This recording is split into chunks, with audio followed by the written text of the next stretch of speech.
Hi, this is Ames Gross, President of Pacific Bridge Medical, and thank you for attending our webcast on China medical device regulatory updates today. I think as most people know, China is a large country, about the same geographic size as the United States, but the China population is 4 times what we have in the U.S. And also, I think most people on the line know that the Chinese economy has been booming over the last 25 years. And even though the GDP growth rate maybe has slowed down to about 6% or 6.5% this year, that's still maybe 3 or 4 times what the growth rate is in U.S. or Europe. And because of the market is growing very quickly in China, more and more foreign device companies are trying to get into the market there and expand their business. So on the next slide here, slide 2, basically we have a chart of the size of the medical device markets around the world. And you can see after the U.S. in Asia, Japan would be the largest market, Germany, and then the Chinese market. So China's medical device market size has been estimated anywhere between 10 and $20 billion now, but we think it's a little on the lower side, maybe around $13 billion. But in a few years, the size of the Chinese medical device market will surpass Germany, and in about 5 to 7 years, we expect the Chinese medical device market size to exceed Japan. Now we have sort of a growth rate of the China medical device markets. You can see here the growth could be between 13 and 20%. I'd like to focus more on the growth around 13% per year on the bottom line. So you can still see in 2016 with the slower growth curve, the market should be over $15 billion, so just in a couple of years. Now, if you're going to register your products in China, you need 3 agents, and the 3 agents are the legal agent, the after-sales agent, and the registration agent. So the legal agent is going to report adverse events in China, coordinate between the foreign company and the CFDA in China, handle any recall issues, etc. The after-sales agent is normally your distributor or people in your own office in China. Keep in mind that the after-sales agent needs to have a business license, which includes a statement like, we provide technical service and support for device products. So that's important for after-sales agent. Registration agent, this is the person that helps you get the products registered in China or the company. This can be an independent third party, not necessarily your distributor or your own office in China. And the registration agent obviously is tasked with submitting your registration dossier to the CFDA and following up until the registration is done. So Pacific Bridge Medical can act as both your registration agent and your legal agent in China today. Now, on the next slide, we're going to go over to the CFDA.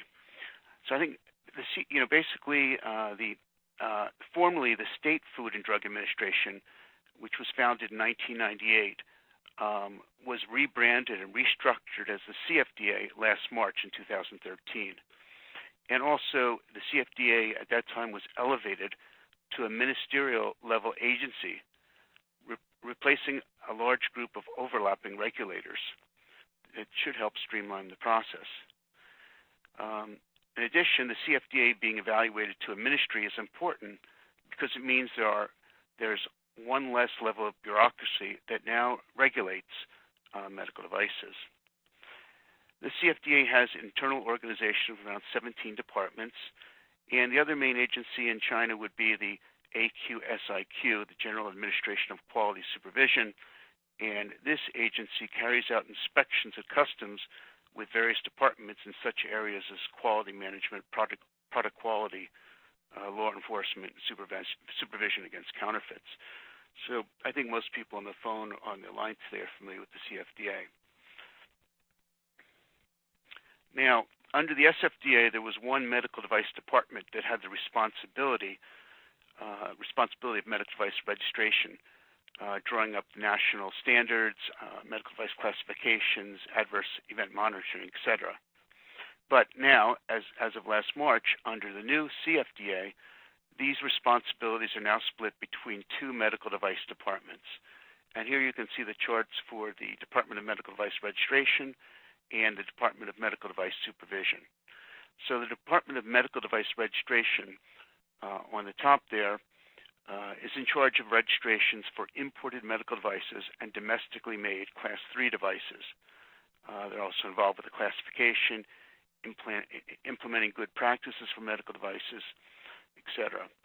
Now, the Department of Medical Device Supervision below analyzes and tracks medical device safety, produces recommendations for improving systems.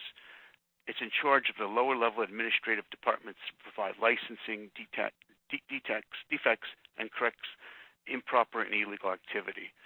So now the CFDA is split into these two organizations. Now we're going to go and look at medical device classification.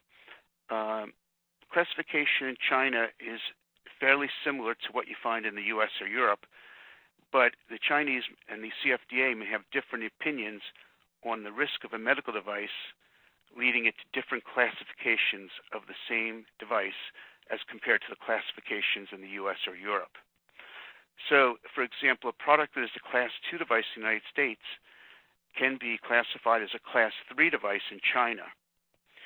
And if that's the case, this can be very difficult for some U.S. manufacturers or European manufacturers because they are not prepared to do a Class 3 registration in China when globally the product is a Class 2 product. So that can create problems if your classification is upgraded in China to a higher risk class. So the question is, if you're a Class 2 manufacturer selling globally, but you're a Class 3 in China, do you have the clinical data from the home country do you have enough clinical data overseas that can help the support of the registration of a Class 3 device? Or the question comes down, if it's a Class 3 device in China, we have to do local clinical studies in China. How much does that cost, and how much do we expect the sales in the market to be? So typically, let's say a Class 3 device in China, the clinical trial costs may be around $500,000 or more.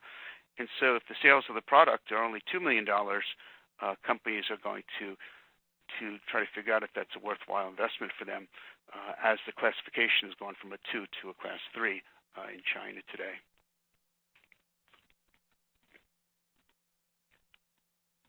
So keep in mind also that trying to go through product registration with certain products without an official classification can cause delays and more troubles. So you can ask the CFDA for classification in China, and once the CFDA issues an official written classification, keep in mind that it cannot take that classification back. You can see here the classification process can take from 3 to 12 months, but the CFDA in general has been very slow on classifying certain products in China today. And sometimes lobbying is possible, and sometimes you can get updates on the classification the CFDA is leaning towards before the official classification. Keep in mind, too, that the CFDA is very cautious when they're dealing with biological products because they're not so familiar with regulating those types of products, too. So here on the bottom, on December 24, 2013, the CFDA released a draft revision of the classification rules of medical devices. And they said that this draft revision on the classification was available for public comment until January of 2014. And the draft amendment for the classification rules of medical devices also adds a new category for IVD reagents, separating the IVD regulations from other active or, let's say, passive medical devices. So this chart just shows you, this page just shows you an example of the medical device classification catalog, which is primarily in Chinese for high-frequency medical devices. And then you can see here the product types, the examples of the products, and then the classification on the right side. So this is just sort of show you how the classification system looks, if that's of interest. Now, the product standard is the most important part of the registration because the product standard is not reviewed by the CMDE before testing. Sample testing is done on the company's product standard. And then keep in mind, if the testing result is deemed unsatisfactory, the CFDA may request the company to revise the product standard and retest, which obviously is going to be more time and more money. So what you want to do is make sure to provide sufficient information to support the drafting of the Chinese product standard by the registration agent. In the sufficient information includes things like detailed information on product shape, appearance, exact dimensions, quality control documents, etc. And what you want to do is on the product standard is try not to make the standard too complicated for the Chinese testing lab to do testing properly. So again, on the standards in China, there's various groups of standards. There's the national standards under the abbreviation or letters GB, industry standards under YY, and product registration standards under YZB. Okay, recommended standards are designated with the letter T, and these are not mandatory. And keep in mind that the Chinese standard may reference an older international standard that is no longer in use. So again, any product information like product numbers, dimensions, noted on the product standard should exactly match other legal documents, such as 510Ks or CFGs, ISO certificates, etc. Otherwise, the registration will be difficult and may have to redo testing. So obviously, you want to make sure that the product standard includes the accurate information, which is also on the other documents that you have. And keep in mind that once the type testing is complete, the product standard cannot be revised. So make sure to have all the information correct and supported by the legal documents. So it's important, and also you want to make sure that the translations in Chinese are correct and appropriate for your product. You don't want to make the product seem riskier than it is. So for example, we had a situation a number of years ago where the product was a stent, but the translation put it as a graft. And of course, the SFDA at that time couldn't understand which product they were talking about, a graft or a stent. So new standards were released. 107 new medical device industry standards were released in November of 2013. This is the first group of standards released by the CFDA since it was upgraded to a ministry level in 2013. And the CFDA revised two medical device standards, single-use containers for the collection of blood specimen, and silicone rubber surgical implants were also the standards were revised. And the CFDA announced that these standards are part of the revisions to the regulation for supervision and administration of medical devices, which we're going to talk a little about a little more. So basically, these standards will come into effect on October 1st, 2014. Now, the type testing is really where a lot of companies get held up with their registration, say, in China. And, in almost all situations, the CFDA is going to request samples for type testing for Class 2 and Class 3 products. You don't need to do the type testing for Class 1 products. And some of the problems that we see at the type testing with the testing centers in China is sometimes the testing centers will request retesting or over-testing more than is really required because they may not have the know-how or they don't have the equipment to do the proper testing. And the CFD has also released some new testing guidances on this issue, like returning samples after the samples have been tested.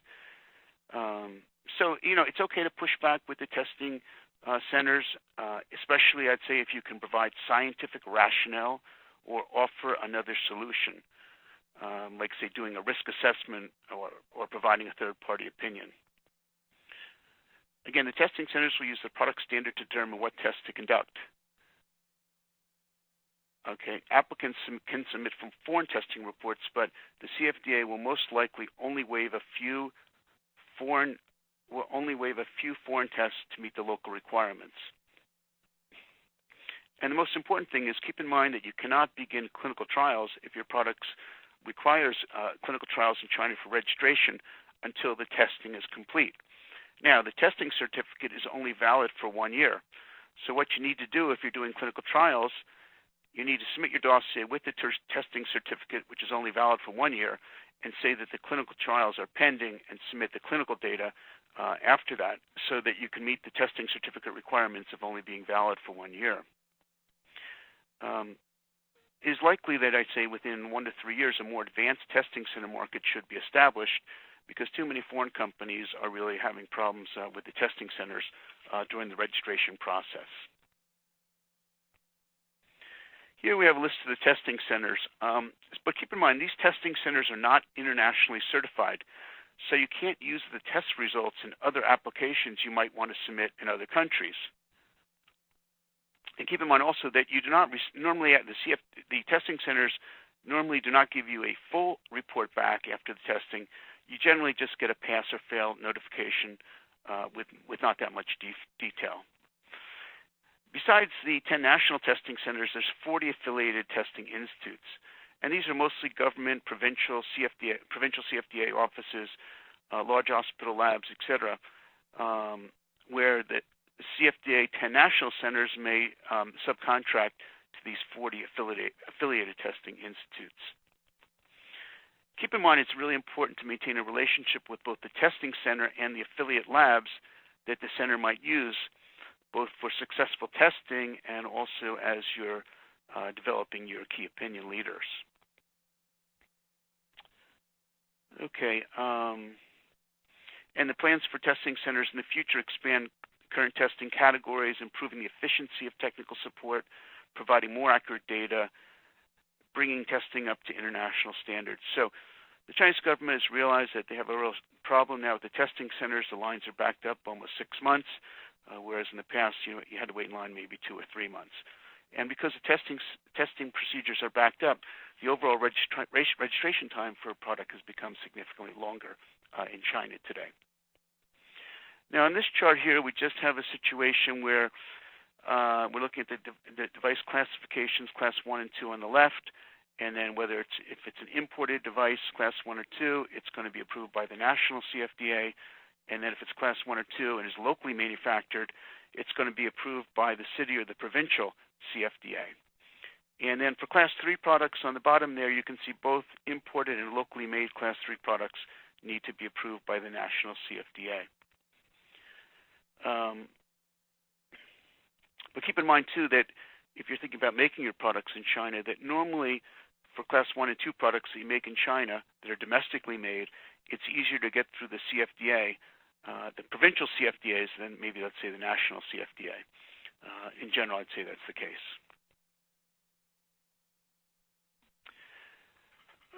China product registration. Well, I think most people are aware that it's a little different from the FDA 510K process, or let's say the European CE approval process. For foreign imported products, third-party review is not allowed, and you need to get the approval from the provincial, for imported products from the national CFDA. I think it was like last October 2013, for domestic class 1 and 2 devices made in China, the CFDA released a guiding opinion that set out I think it was a 2 or 3 year plan to increase the ability of provincial and municipal level FDAs or CFDAs to do technical evaluations. So for domestically made class 1 and 2 products, there's going to be more and more of the approval process done at the provincial or municipal level with the CFDAs in those provinces, etc. Now, on the next chart, we just have a registration flow chart for class 2 and 3 products that do not require local clinical studies. Again, these are products that do not require local clinical studies. So obviously you have the dossier preparation, the sample testing, which we just spent a lot of time on. Sometimes the testing centers are really backed up. Sometimes the testing centers have the right equipment and know how to test. Sometimes they don't. We often recommend that foreign companies send their own people over to the testing centers to help with testing, to expedite the process. Then the dossier and the sample testing is filed to the CFDA. And then the next block here you can see on the right, the CMD, are the China Medical Device Evaluation Center, and then the approval or not approval. So keep in mind that for class 2 and 3 devices that actually need clinical trials to be done in China, all the steps are the same as on the right here, but normally those clinical trials in China will take around 1 year to complete. And you can see on the bottom here for class 2, 3 products, it says 12 to 18 months to get the approvals. In some cases, we've seen Class 3 products go all the way up to 24 months or 2 years. So the testing has extended the approval process and approval period of when you can get your approval. Now, I didn't put down all the registration requirements for the dossier today, but there's 13 items. 9 of them are legal documents, 3 are technical documents, and then the testing report, which we just discussed. And again, the testing report is not required for Class 1 products in China. You need to put all the documents in Chinese and English. Therefore, keep in mind that the translation can get costly, especially with large user manuals. And the CFDA is also planning in the future to make it mandatory that registrants or applicants submit an electronic copy of the application with the hard copy. So that's not in place yet, but it's expected that besides the hard copy, you'll need to submit an electronic copy to the CFDA. Supplementary review process. So you've sent in your dossier, the testing report. You may or may not leave clinical studies, and then oftentimes the CFDA is going to come back and ask a number of questions, and sometimes they can ask more than they can have more than one set of questions and reviews to get approval in the product. So what I'd say is it's really important to engage with the CFDA early in the registration process to have the best chance of avoiding supplementary reviews or further questions. So as of June 1st, 2013, a new rule requires a more stringent timeline for the supplementary review process for Class 3 and overseas medical devices. So supplementary documents, if they're requested, must be submitted to the CFDA in 60 days. So it's important that you respond in a timely manner. If you don't submit the documents in this time frame, your application will likely be rejected.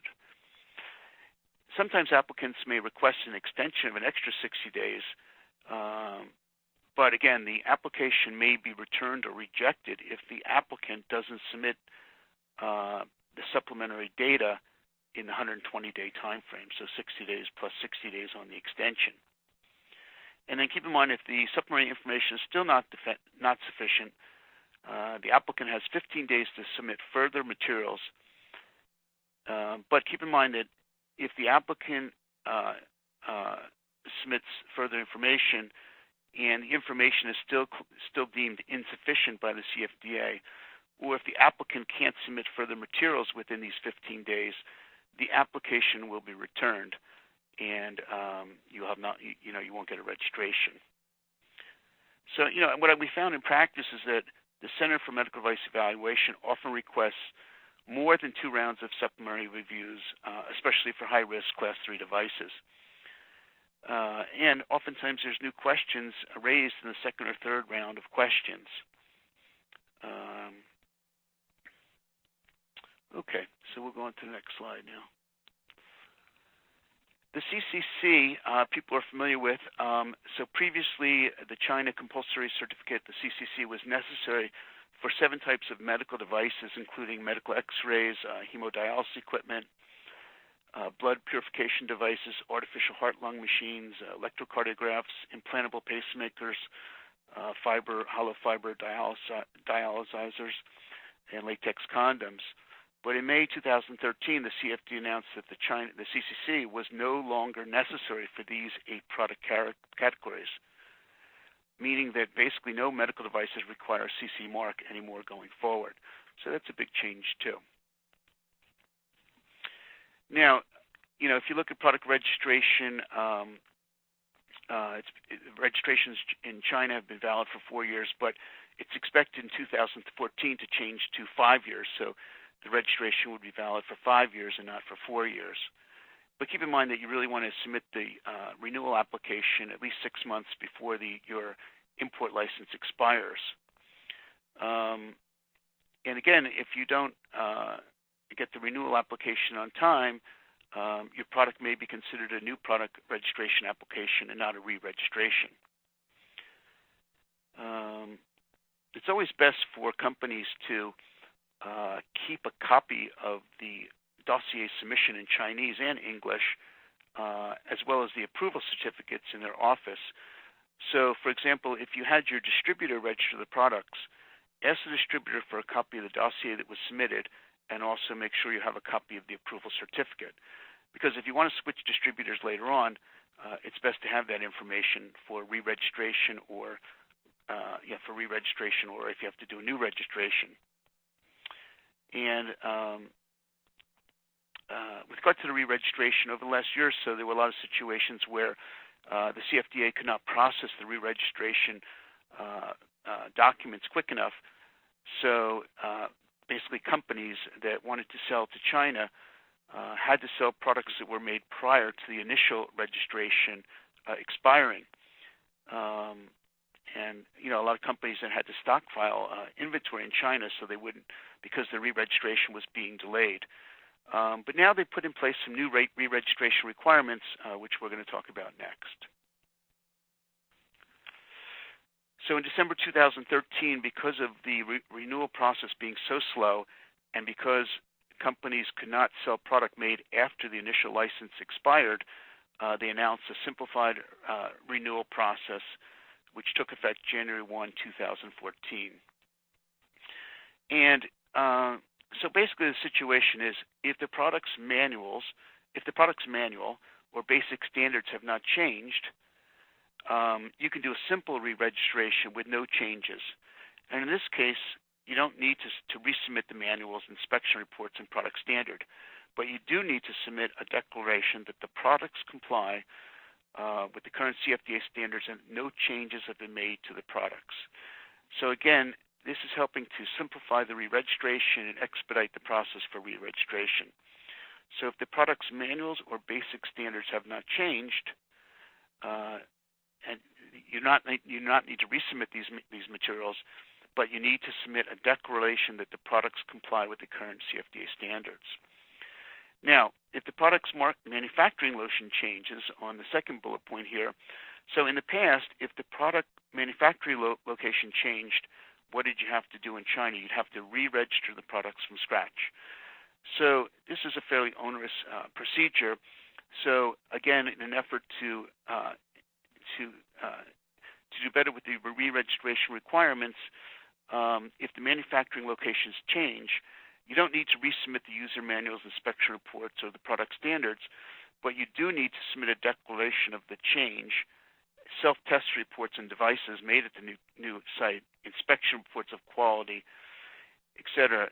But the thing is, if the manufacturing location changes, you don't need to resubmit the user manuals, inspection reports, or the product standard, but in the new location, you have to do product testing. So in essence, if the manufacturing location changes, the time for the re-registration is not really improved that much. Now on the bottom there, if the product changes involve the component standards or the intended use, or let's say the model or components, you do not need to submit a declaration of the change,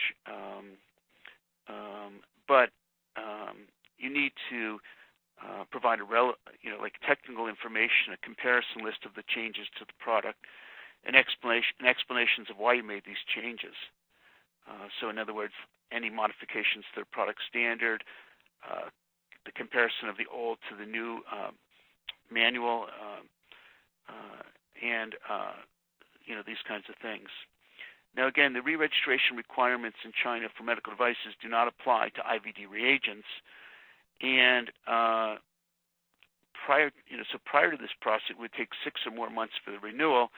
So with some of these new items here, not needing to resubmit some of these documents, the CFDA is trying to reduce the re-registration time frame.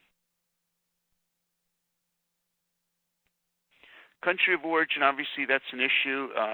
China requires that if the product is made, let's say, in the United States, but it doesn't have FDA approval, it's impossible to register the product in China.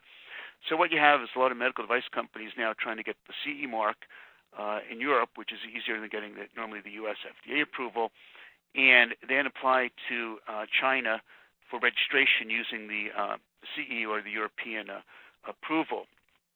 But keep in mind, to do that, you're going to have some manufacturing done in Europe to really make it a European-made product. So It's just not a matter of getting a CE certificate and sending the CE certificate in for your product to China when your product that's made in the U.S. hasn't been approved. You need to set up some type of manufacturing in Europe to make the CE really hold some weight when you try to apply in China for the registration of a product that's made which does not have approval in the country of origin. Now we have some updates here with regard to raw materials. The CFDA will now ask for more information than even is found in an FDA master file. So a particularly common question about raw materials is whether you can prove that the material is exactly the material you claim it is, and from the supplier you say it is from. So what companies need to do now for Chinese registrations is you need to collaborate with your suppliers earlier on to figure out a way to uniquely identify the raw material product and make sure that the supplier is going to help you with the registration in China. So what I'd say is when you're picking a raw material supplier initially, you should ask if the supplier has experience in China and if they would be willing to share some of their raw material product information when you register your product in China. So again, CFDA is issuing more requirements for raw materials, and it's always good to work with a supplier that has some experience with China and is willing to share some of the raw material information with you for the product approval. Now, labeling requirements, actually, these were announced in late 2012, and they became effective in April 1st in 2013. So you need to use Chinese must be used as part of the outside packaging and for the text of the labels.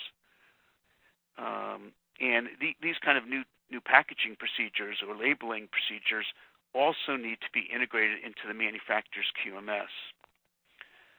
And also keep in mind that getting the label approved is required for CFDA registration. And keep in mind also that after the label is approved by the CFDA, it's difficult to change the label. And if you try to change the label, any labeling changes may trigger, a notification or resubmission, let's say, to the CFDA. So some of the examples below are in the bullet points, and so these are some of the changes in the labeling requirements in China today. Now, clinical trials, in the past, risky devices in China could oftentimes get approved by using foreign clinical data. So if you had already foreign clinical data that was submitted for the U.S. or EU dossiers, China would accept a lot of the foreign data for risky products in their approval in China. But the Chinese government now is looking to require more and more clinical tests for product approval in China. And keep in mind, as on the second bullet point here, if it's a new class 2 or 3 medical device which has not been approved anywhere in the world, the CFDA is usually not so keen on having a new product first be tested out in China. So in general, obviously, you have a better chance of getting a product approval in China if the product has already been approved in other countries, let's say in the U.S. or EU. In the past, too, some class 3 implants, if they were not the first product you registered in China, you already had registered some class 1 and 2 products, oftentimes they'd waive the clinical trials for class 3 products, but we see less and less of that happening today. So I think the bottom line is that very soon more and more class 3 products will need to do local clinical trials in China, as recent draft legislation has showed, and we're going to discuss this a little further in the next few slides.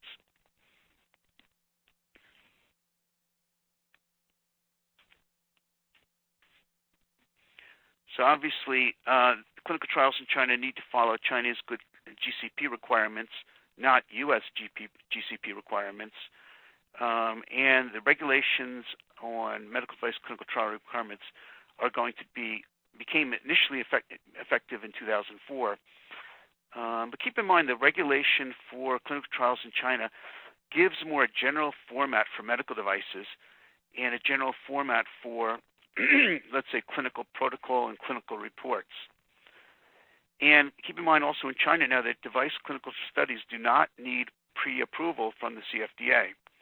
This is quite different than Chinese drug clinical studies where it may take, let's say, 1 year to get a drug clinical study approved to be taken in China.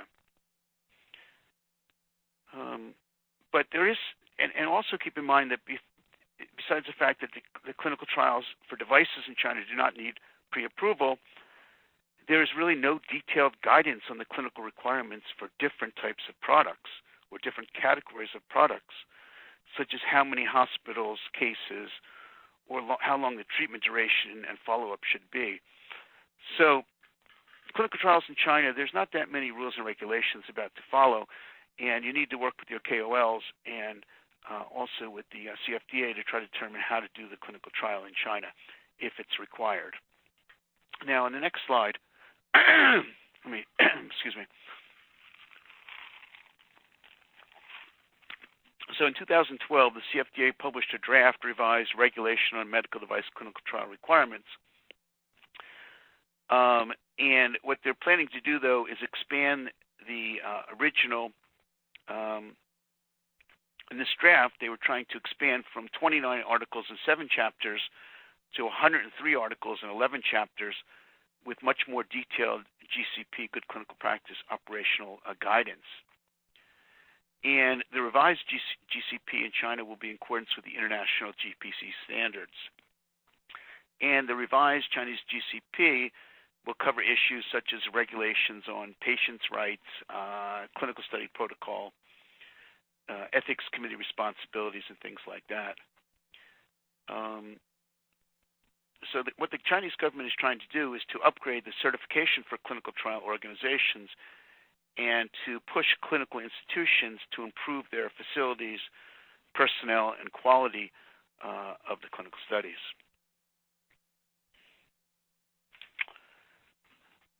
So clinical trials for products not yet registered in China.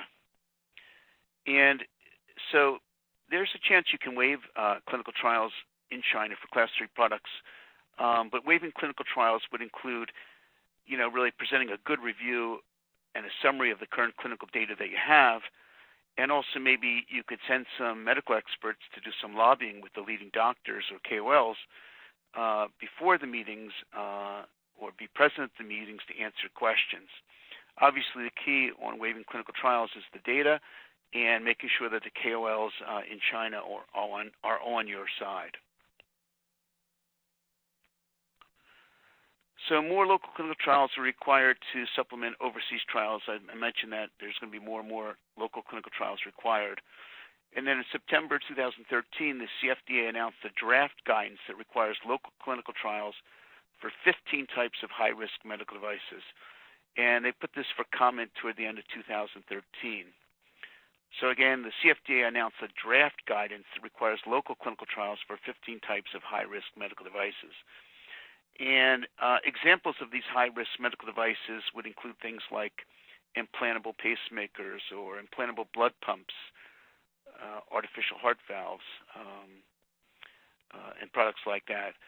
So again, this is going to impact the registration time frame and the strategy for these products in the China marketplace, because now the CFDA has designated these 15 types of high-risk medical devices to require local clinical studies in China.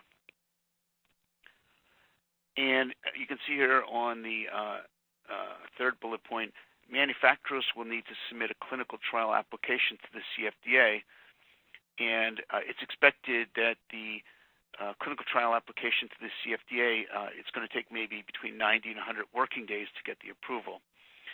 And of course, for the clinical trials application, you need to include things like the clinical trial protocols, device descriptions, and research reports.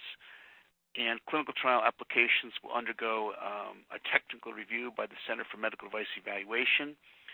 And also, the new regulations on clinical trials will indicate some of the best medical centers to choose for the trials and where key KOLs are, and KOLs that have also published related papers in China. And keep in mind that if you stop and start a clinical trial in China, or let's say the clinical trial is suspended in China for any reason, normally you're going to have to submit a supplementary application will be required. So again, Late last year, the CFD announced a draft guidance that requires local clinical trials for 15 types of high-risk medical devices. And so that's something to be aware of, especially if you have implantable products or risky products that you're trying to register in China.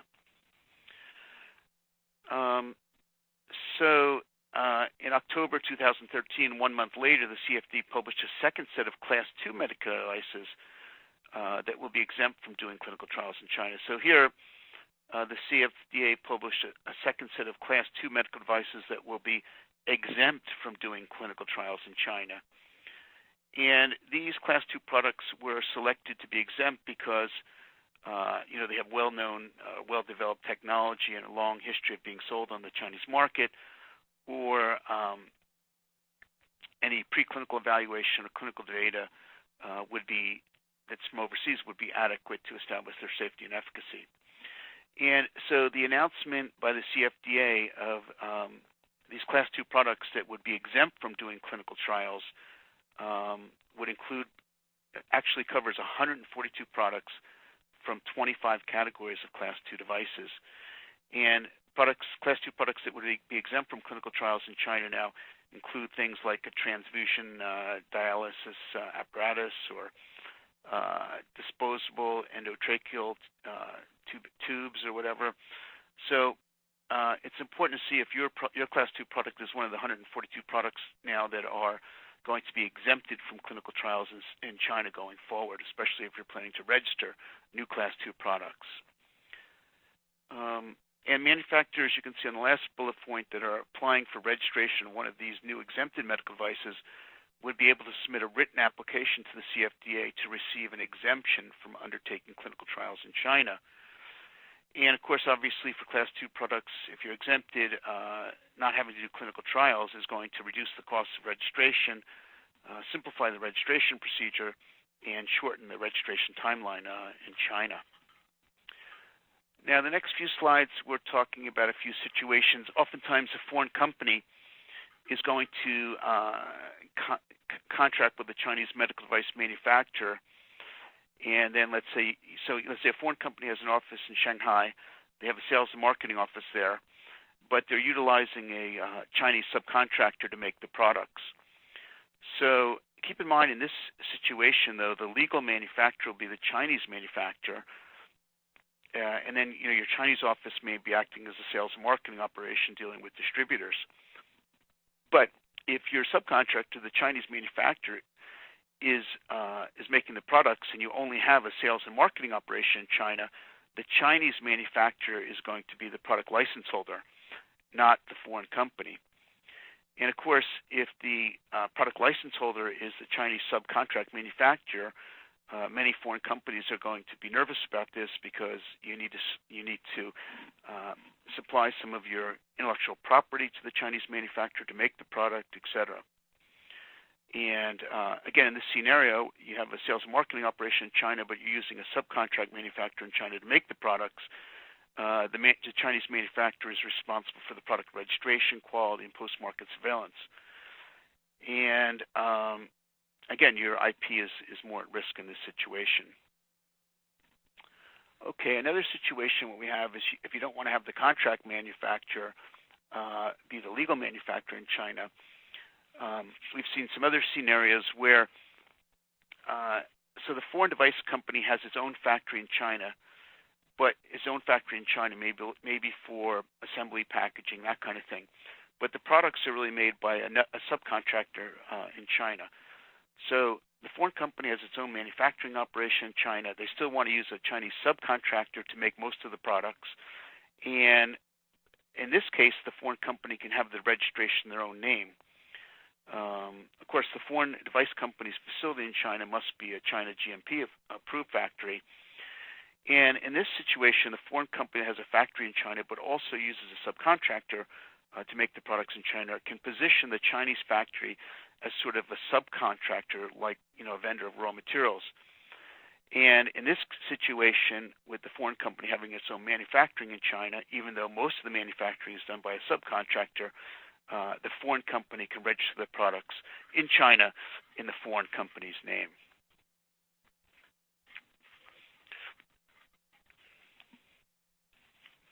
We're going to skip page 13 here and go to the next slide, talking about GMP in China. So the GMP and quality systems in China are relatively new.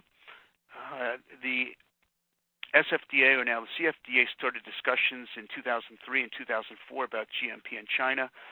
And actually the CFDA or SFDA began preliminary inspections in 2006 based on the ISO standards. But then the SFDA released GMP regulations for medical devices in December of 2009. And basically after the GMPs were released in 2009, Chinese firms were granted a one-year grace period till 2010 to meet GMP requirements in China. But the thing is that whether these GMP requirements are enforced at Chinese factories, it really comes down to be the main question. Now, on the next slide, okay, so for domestic manufacturers, the CFDA is going to issue GMP qualification certificates normally every 4 to 5 years. This is only for Class 2 and 3 medical devices. And again, the CFDA GMP standards, they focus on quality control, product management, those kind of things.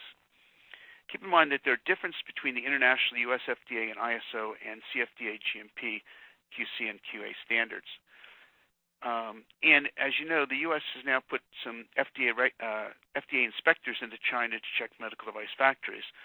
But of course, I think they had 5 inspectors last year. I think it was going up to 10 or 15 this year or the year after.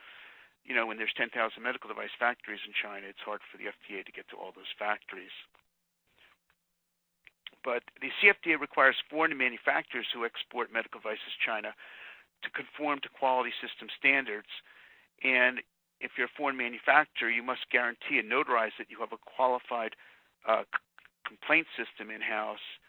And also sometimes this can be notarized as a self-declaration, or you can submit parts of your quality system manual to meet GMP requirements. So the new thing here is that in December 2013, just a few months ago, the CFDA released draft medical device GMP inspection assessment standards, calling for comments by early 2014 from the industry and the government. So this new December 11, 2013 GMP inspection assessment standards is only in draft form, but the draft includes 179 items that local provincial FDAs would need to assess to approve manufacturing certificates. And really what this is a move by the CFDA to strengthen medical device manufacturing supervision. And at this point, so according to the draft, all Class 3 medical device companies will need to meet the requirements, the GMP requirements, by 2015, and all medical device companies for all classes will need to meet the GMP requirements by 2017. So again, it's in draft form, but it's expected to become legal fairly soon. So basically, you can see here that the medical device adverse event reporting began in 2010, but obviously it's often ignored, adverse events in China today. But again, China is increasingly emphasizing the post-market surveillance side of the business. So what they're saying now is that all manufacturers, distributors must establish an internal supervision system for medical device adverse event reporting. So you need to incorporate these adverse events into your corporate policies. And they're also saying now that any record of medical device adverse events should be kept in the file for at least 2 to 5 years. So also they're looking at the adverse events for each firm or each distributor to have a designated senior staff responsible for adverse reporting, maybe a VP or somebody above that. And foreign firms are obviously held responsible through their local distributor agents for reporting adverse events. Class 3 products will need to have a system in place to collect information, include information on the instructions for use on how to report an adverse event, etc. But the main problem for adverse events in China is if you have a distributor in China, the question is, do they report the adverse events to your legal agent in China? Do they report the adverse events to the CFDA? And what we found is a lot of distributors fail to notify the CFDA about adverse events. And I'd say the enforcement for adverse event reporting in China is still fairly lax. So serious adverse events outside of China must be reported to the CFDA now within 15 working days.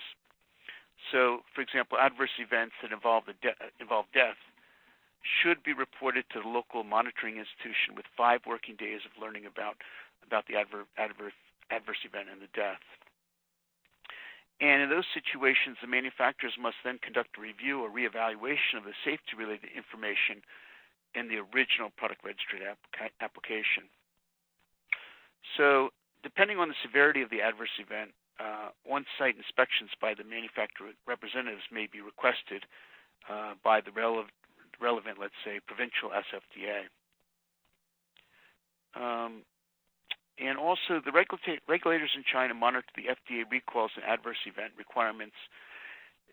What they'll do is they'll call you if they see an adverse event recall on the FDA website that you didn't report to the CFDA, and you could have your product pulled from the China market. So if it's a serious adverse event outside of China, you need to make sure that you've notified the CFDA about the incident in China. So adverse event reporting for devices, again, an update here. So again, the CFDA is working to upgrade the existing medical device adverse event reporting system by standardizing the monitoring procedures and improving on the monitoring coverage. So the initial system for adverse events will first be put or applicable to Class 3 devices. In 2015, the system will be applicable to Class 2 and Class 3 devices.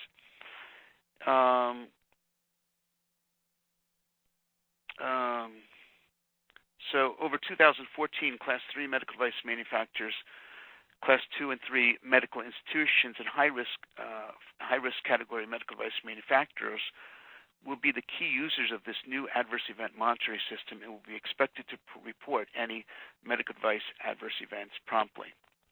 And then you can see in 2015 on the bottom point, the final system will include the following points. Now, with respect to recalls, the recalls, the first recall legislation was in place in July 1st, 2011, and it has 38 articles regarding medical device recall management guidelines. So in this document, you can see it describes the responsibilities and the roles of the manufacturers, distributors, and hospitals with regard to recalls. And then the question is, how do you know if a recall is required? And again, the foreign manufacturer and the distributor must research and report to the CFDA before a potential recall if the use of the medical device caused the adverse event, the extent of the damage to, let's say, the person's health, or the probability of injury. So again, recalls becoming more stringent in China today. Basically, devices are registered in China normally as part of a medical procedure. So if your product is a part of a surgical procedure, then the device can be reimbursed as part of a procedure in China. In certain medical devices, let's say expensive products like stents or bone plates, some specific products can be reimbursed on its own on a case-by-case situation. But remember, getting device reimbursement in China is not an easy process because the manufacturer has to work with their distributor, KOLs, and work with the local hospitals. And in each province for reimbursement, there's a local health bureau which deals with coding, and a local price bureau which is dealing with the pricing of the reimbursement. And obviously, on the reimbursement, in some cases, the hospital is looking for high-priced products where the hospital can make some profit. But in general, the hospitals will be looking to favor locally made products which are cheaper, where the margin to the hospital will be higher. And some imported implant products used in medical procedures, as I mentioned, are reimbursed using foreign products. So in June of 2012, the CFDA announced that they're going to have unannounced CFDA inspections. So this is not so new, but as of the last couple of years. And basically, the CFDA may carry out unannounced inspections if the medical device manufacturer has a suspicious event, or let's say there's a product quality or an accident or some kind of legal activity. And the CFDA now, if they have an unannounced inspection, they find a problem, the penalties could include things like, losing your business license or fines. And then keep in mind also that once a manufacturer in China has been punished, it will be subject to the risk of more frequent unannounced inspections. So high-value device purchasing, I think we're going to just skip this slide. I think it's fairly self-explanatory. Advertising and monitoring. So the CFDA launched a national database in January 2013 for monitoring the illegal advertisements of drugs, devices, health foods, etc. And the local provincial CFDA offices must use this database to file quarterly reports. And all advertisement problems are kept in the provincial CFDA database now for 2 years. And keep in mind that the local CFDA offices have the authority to give out administrative warnings, or they can issue like a cease and desist order or revoke the licenses of medical products that are using false advertisements. And again, these kind of punishments will be also entered into this CFDA database. Now you can see here just earlier this month on February 7th, 2014, the CFDA released procedures for fast-track approval for innovative products. And this fast-track approval is both for foreign and domestic innovative products. They're eligible for the fast-track.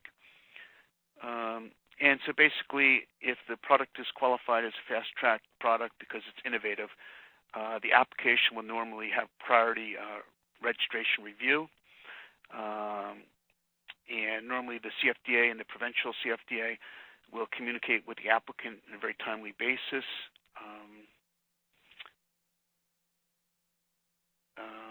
Okay, so you can see on the bottom there, to qualify, the company applying needs to be a legal entity in China. That can include a wholly owned subsidiary, or WFOE, or JV, with a valid medical device manufacturing licenses. And the key thing here is the device must provide significant improvement in safety and efficacy when compared with the currently available therapies. So, if it's a really innovative product now, you can maybe get some fast-track approval in China. Here's some more information on the fast-track approval.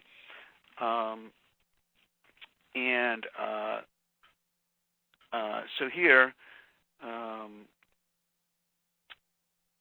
so basically the CFDA has a new examination office for innovative medical device, and they're going to review the application and provide a review comment within 40 working days. So that's an increased time, less time to get a fast-track device approved. And according to the CFDA, this new fast-track approval process will increase the efficiencies of innovative medical devices for review and approval. And hopefully the CFDA is hoping that this will also encourage research into and the development of new innovative devices to help the Chinese population. So as part of the crackdown on corruption, we hear a lot about the drug corruption in China, not so much about the devices, but as part of the crackdown on corruption, the government announced in late 2013 that a national bribery blacklist will be published online starting in March or next month in 2014. So basically, regional healthcare departments or regional provincial SFDA offices will compose lists of corrupt individuals, manufacturers, and submit them to the Central Healthcare Commission. So also this list will also show the offender's name, the company name, the address, the legal representative in China, etc. And keep in mind that if a firm is blacklisted more than twice, it will not be allowed to sell its products for 2+ years to public healthcare institutes anywhere in China, especially in the provinces where there's a history of the bribery, etc. So there's more increased penalties now for violation, especially for crackdown on corruption. Now, in December 11th, 2013, the CFDA announced a new regulation on the supervision and administration of medical devices, which is expected to be released in 2014. But again, this has been sort of expected for a few years. And as mentioned here, some of the key changes would be clinical trials will be required for some imported Class 2 products and all Class 3 medical devices. And so again, the likelihood of increased clinical trials in China very high. And again, more emphasis on post-market surveillance.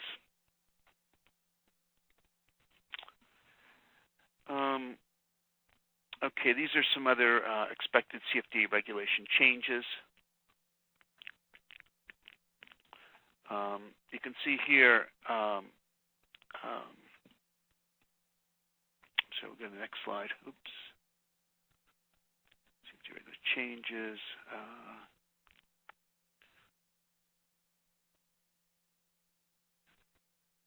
Okay, so I think actually that's going to conclude my formal comments today. Sorry to have to go through the information so quickly, but obviously there's a lot of new changes in China and a lot of things you want to be aware of. So we're going to start our question and answer period now. So people in the audience through the chat function could submit their questions. We'll try to get to as many questions as we can today over the next 30 minutes. And also at the end of the question and answer period, we're going to send out an evaluation form. We'd appreciate your comments on whether you found this information helpful. The slides were helpful for you to understand some of the new regulatory changes in China. So I've already received quite a few questions. So here's the first question. You mentioned in the presentation that there is an increasing acceptance of foreign test reports during type testing. You mentioned it in the presentation there is increasing acceptance of foreign test reports during type testing. What can we do to increase the chances that our test reports can be used for type testing? What can we do to increase the chances that our test reports can be used for type testing? Well, I'd say that, when you're doing your initial product testing, let's say at your home market, if you can pick a reputable lab, which also has a presence in China, and if the lab in China has a relationship with the CFDA testing labs, sometimes you'll have better luck in getting your foreign test approved in China.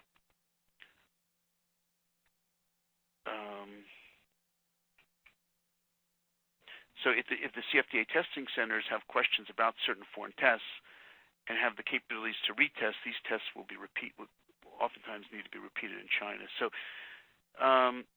they're accepting some more foreign test reports in China, but still more and more tests need to be done locally in China. So for the supplementary review process, so when there are additional questions asked by the CFDA, is there anything you can do if you don't understand what the CFDA is asking for, or if you don't agree with the CFDA's acceptance or non-acceptance of the supplementary materials that you will provide? So again, the question is, for the supplementary review process, or when the CFDA asks for new information during the regulatory process, is there anything you can do if you don't understand what the CFDA is asking for, or you don't agree with the CFDA's acceptance or non-acceptance of the supplementary materials that you provide? Well, I think most of the times if they're asking for information, you have to provide it on the supplementary review process. But, there are some options for objecting to the information requested, I'd say, if you don't understand what the CFDA is asking for. So, it's oftentimes important to communicate, I'd say, with the Center for Medical Device Evaluation via the phone or writing or an on-site visit to clarify what is actually required in these supplementary requests. I'd say if you still object or don't agree with the CFDA. I've seen some companies submit a letter to the CMDA explaining why they don't agree with the subsequent requests, and including supporting technical documents to the CMDE.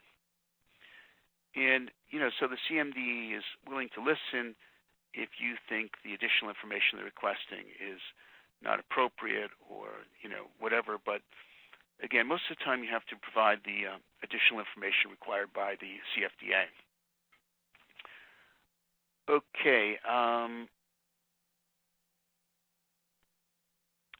So here it says here, next question is on slide 18 regarding supplementary information requests. What if additional information is requested as a result of answering the supplementary request? Do we go into another 60-day review cycle? Yeah, normally that's what's going to happen. That supplementary reviews, they're going to normally go into a new 60-day review cycle. So the answer would be yes. Next question here is, our medical device is physically manufactured in our China factory, but we are the legal manufacturer in the U.S. Can we follow the locally manufactured device approval pathway? How would contract manufacturing slide 31 and 32 apply? So again, our medical device is physically manufactured in our China factory, but we are the legal manufacturer in the U.S. Can we follow the locally manufactured device approval pathway? So if you want to have control, again, on your product registration in China, you'll need to have a manufacturing entity in China, and then you could use a subcontract manufacturer as a supplier. So I don't know if that answers the question, but that's what I would say for that. It says here, if a clinical trial is done on a Class 1 or 2 devices, do we need to submit to the CFDA for approval? Well, so if a clinical trial is done on a Class 1 or 2 devices, do we need to submit to CFDA for approval? So I'd say that normally Class 1 and 2 products don't require clinical trials in China. So you shouldn't have to send in to the CFDA clinical trial approval, because most Class 1 and 2 products in China don't require clinical studies. If you have a Class 2 IVD in China, though, it does require clinical studies, and then you would need to submit to the CFDA for approval. Let's see. A lot of questions here.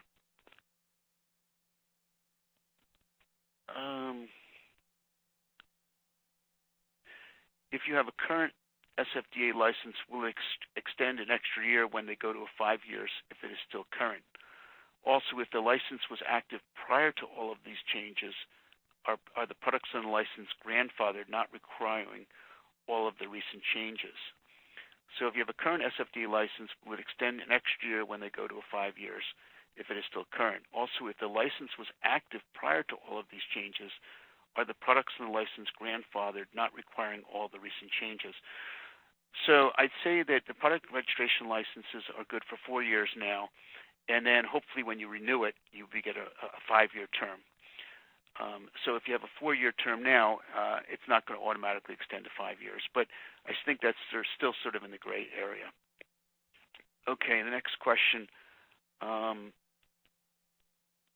It says, for new device re-registration requirements that took effect in January 2014, if we have a device that does not have significant changes in design or use, would this qualify for the abridged registration renewal process?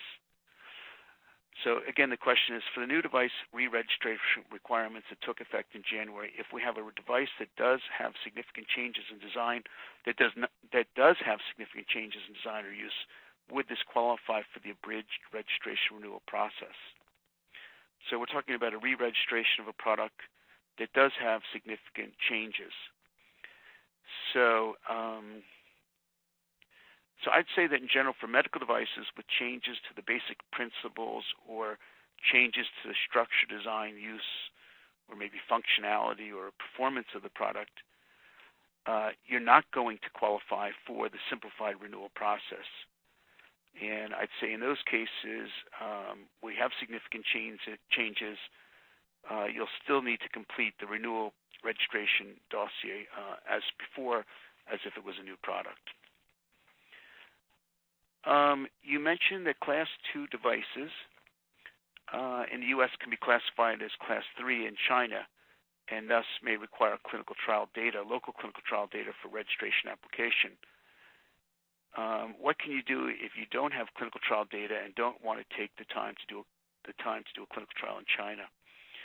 So again, we talked about, the product is a Class 2 product around the world, but China classifies it as a Class 3 product, in which case you may need to do local clinical studies in China. So what can you do about it? Well, I'd say in this situation, you can discuss your product and your situation with the CFDA to see if they will maybe allow you to submit other types of evidence instead of local clinical reports. The CFDA, instead of doing local clinical studies for a Class 2 product globally, which is a Class 3 in China, might be willing to accept your submission of, let's say, post-market studies or retroactive data instead of doing local clinical trial as an alternative to doing local clinical trial. But again, I'd say that what the CFDA is going to accept for higher classification in China will depend on each specific case. And so normally you need to have some pre-consultation meetings with the CFDA to see if your Class 2 product, which is classified as Class 3 product in China, and can not require local clinical studies.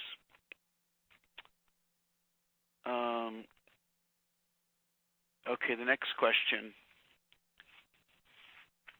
Let's see.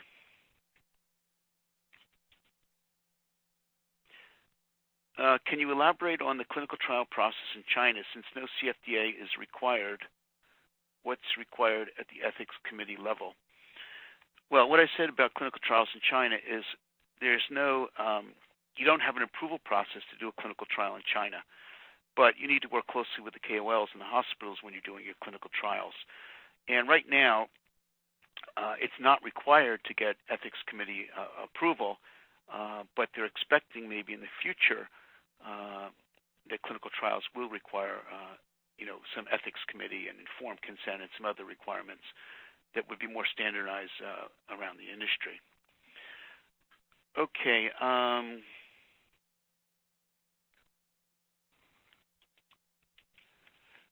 Let's see here.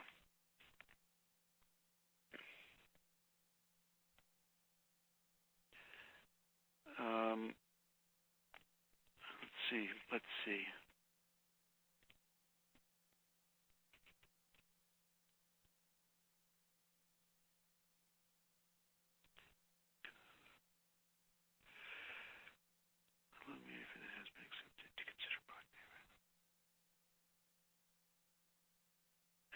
We have a question here that says, can the representative office in China be the after-sales agent?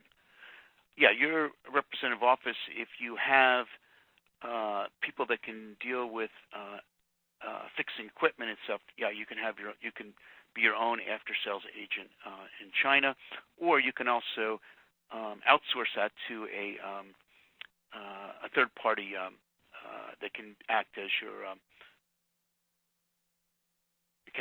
after-sales agent. So here's another question. Do Chinese manufactured Class 1 products registration require a product submission to the CFDA for test typing? Well, as I mentioned in the presentation, you don't need to do test typing for Class 1 products. Okay. Let's see. It says, what are the enforcement provisions in the draft medical device GSP standards released in December 2013? What are the enforcement provisions in the draft medical device GSP standards released in December 2013? So what are the enforced provisions? Well, I think in these proposed standards, there's no specification of enforcement, such as what the administrative punishment will be to a company if it fails to comply with the GSP, Good Supply Practice Standards. So we didn't really cover Good Supply Practice Standards in the presentation today, but so it's a little hard for me to answer that question. Let's see. how are type testing labs different from each other, and how can one find out which labs specialize in what test methods and device types? How can your company make sure that the testing in China goes well? So again, how are the type testing labs different from each other in China, and how can you find out which lab specializes in what test methods and device types? How can our company make sure that the testing in China goes well? Well, again, it's very important to pick the right testing lab, and a testing lab that specializes in your type of device. And that's very important if the test lab specializes in your type of device with regard to getting your tests done efficiently and effectively without too many delays. And then if there's several testing centers that test your type of device, generally I'd say that any areas of overlap can give you flexibility in choosing a testing center. And then you want to look at which testing centers are especially busy, where the lines are backed up more, et cetera. So it's very important to take your time to pick the right type testing center, so they have experience with your products, and hopefully the line is not too long at that testing center. So you can normally talk to the testing centers and ask them which products they normally test, also what the backup for the testing may be, et cetera, before you pick the testing center. So the next question is, how can I determine the regulatory classification for my medical device in China? Does the CFDA offer an English language listing of registered products? So again, the question is, how can I determine the regulatory classification for my medical device in China? Does the CFDA offer an English language listing of registered products? Well, I'd say that there are several methods to determine classification in China, but all of these methods are actually in Chinese, so they're not in English.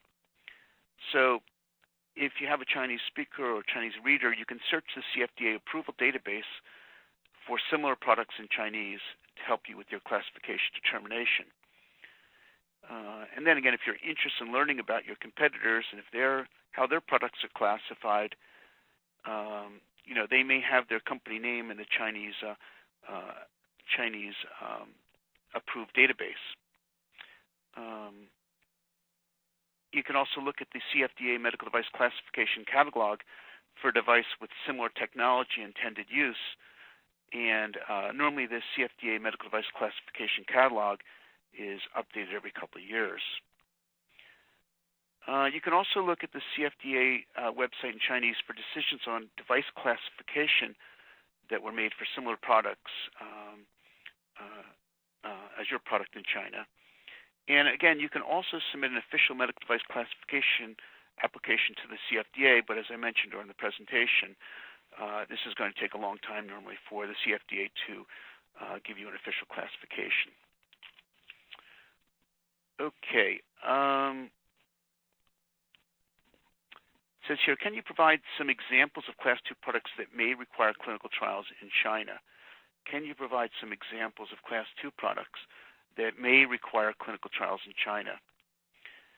Well, I know that, for example, some orthopedic products in the U.S. are Class 2, but in China, the same orthopedic products are classified as Class 3.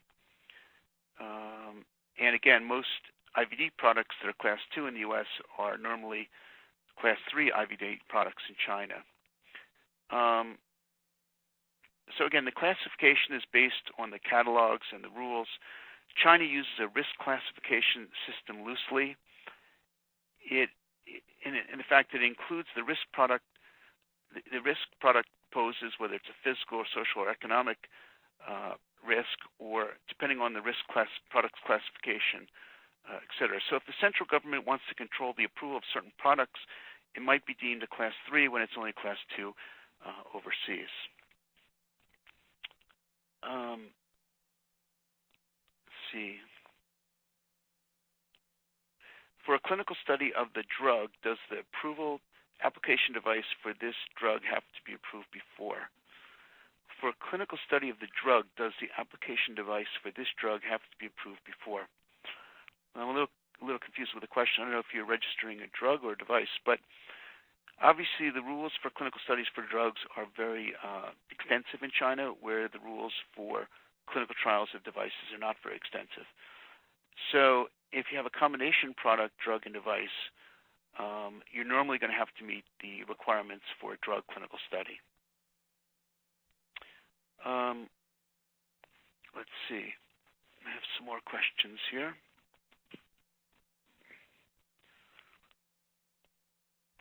The next question says, can you comment on the requirements process for a panel advisory meeting as part of the registration approval process? Can you comment on the requirements process for a panel advisory meeting as part of the registration approval process? So basically the CFDA will go through the regulatory process, and they may require the use of a advisory panel to help them on the registration of approved products. So the panel advisory meeting is made of experts in that specific medical specialty, and those are the panel advisory people. And so if the product is complicated, oftentimes they'll use an outside panel of doctors that are experts in the specific field. Next question. Labeling requirements. How much of the product labeling is needed to be in Chinese, or does this primarily pertain to the outside packaging? I want clarification if we have to have product labeling, the nameplate translated to Chinese.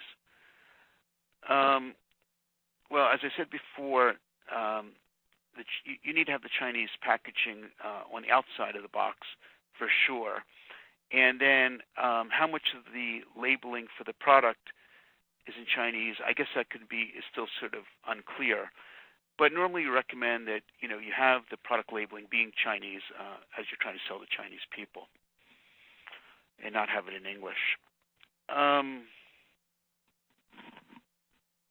Let's see here.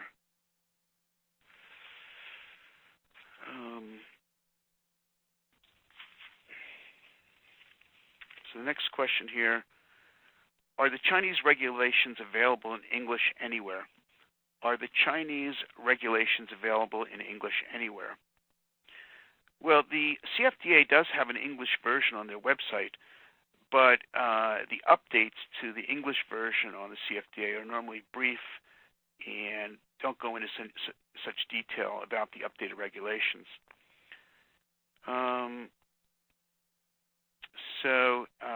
The CFDA does have an English version on their website, but oftentimes the new regulatory updates are brief and are not put up in a timely manner, and is not as detailed as if you were to read the Chinese on the CFDA for new regulations. So the next question is, for the Chinese product standard, what standard should one follow? Are Chinese standards similar to ISO IEC standards? So for the Chinese product standard, which standard should we follow? Are Chinese standards similar to ISO IEC standards? Well, that's a good question. I think many Chinese standards have ISO and IEC counterparts. For example, China has standards that are similar to IEC 60601 and ISO 10993. I know that. Normally your China registration agent, if they're qualified, is able to look at your technical specifications and the product descriptions and determine which Chinese standards the product must comply with. So again, you're looking at your registration agent to help you determine, to review the technical specifications and the product descriptions, and then determine which Chinese standards would be appropriate for your product. Let's see, next question.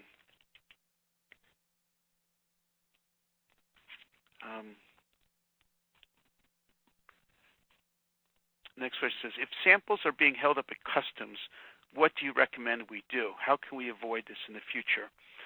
So these are samples that are trying to be used for testing, I guess. So if samples are being held up at customs, what do you recommend we do? How can we avoid this in the future?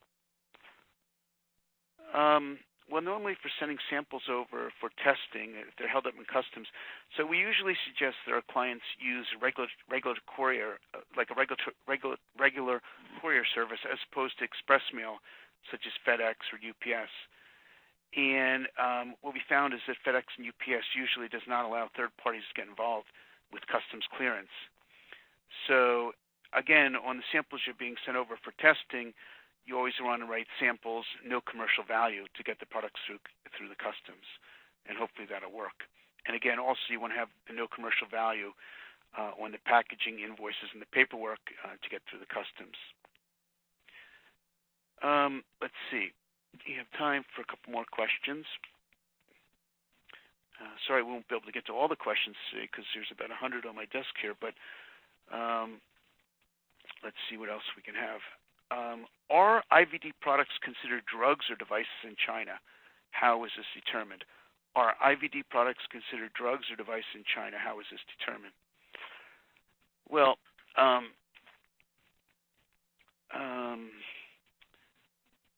so basically for IVD, the products could be registered as drugs or devices. And keep in mind, though, that Class 2 and Class 3 IVDs are now requiring clinical studies in China for approval. Okay, the next question.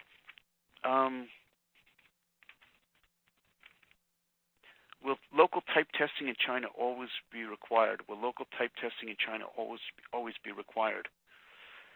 Well, as I mentioned during the presentation, in certain situations, the testing house in China may accept some foreign testing reports and waive certain testing requirements in China. But I'd say in general, there's normally a limit on how many items the Chinese testing center will waive under each testing section. So keep in mind again that the type testing in China usually includes the physical testing, the biological testing, and chemical testing. So some tests can be avoided in China, but local type testing for product approval is pretty much mandatory in China today.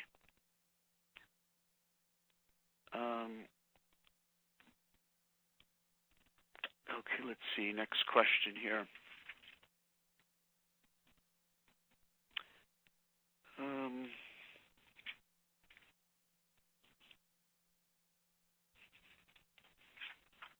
Let's see.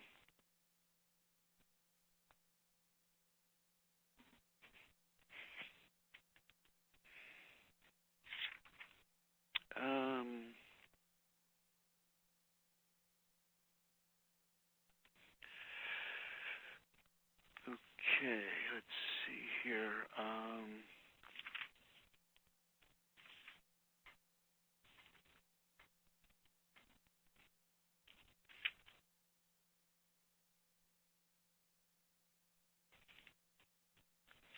So quite a few questions here. I'm trying to figure out ones that make some sense and that I can try to answer.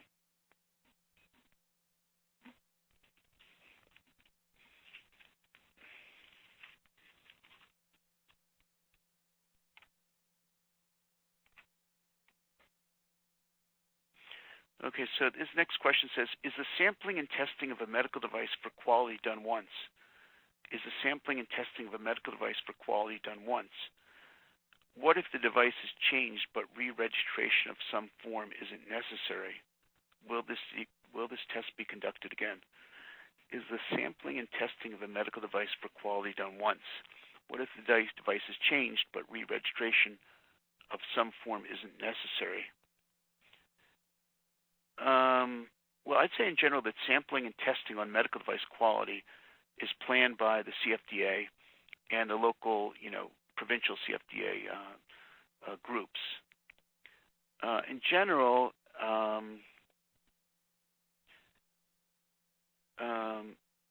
let's see.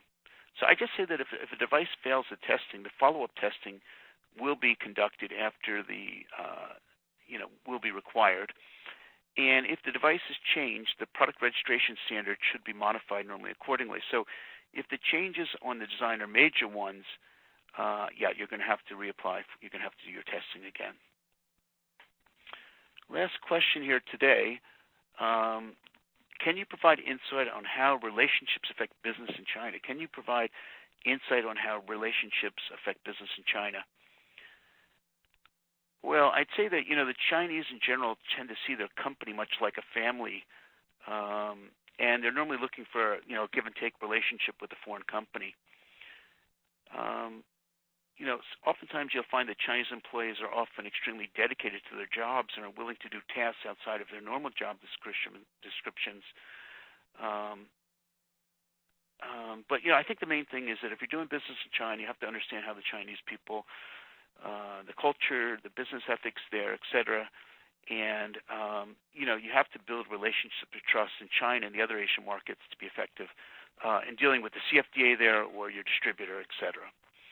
Okay, that's going to end our webcast today. Again, we'll be sending around the evaluations. I'm sorry we couldn't get to all the questions, but thank you again for attending the webcast. We appreciate the opportunity to discuss some of the regulations with you, and have a nice day. Again, this is Ames Gross from Pacific Bridge Medical. Thank you very much for attending today's webcast. Goodbye.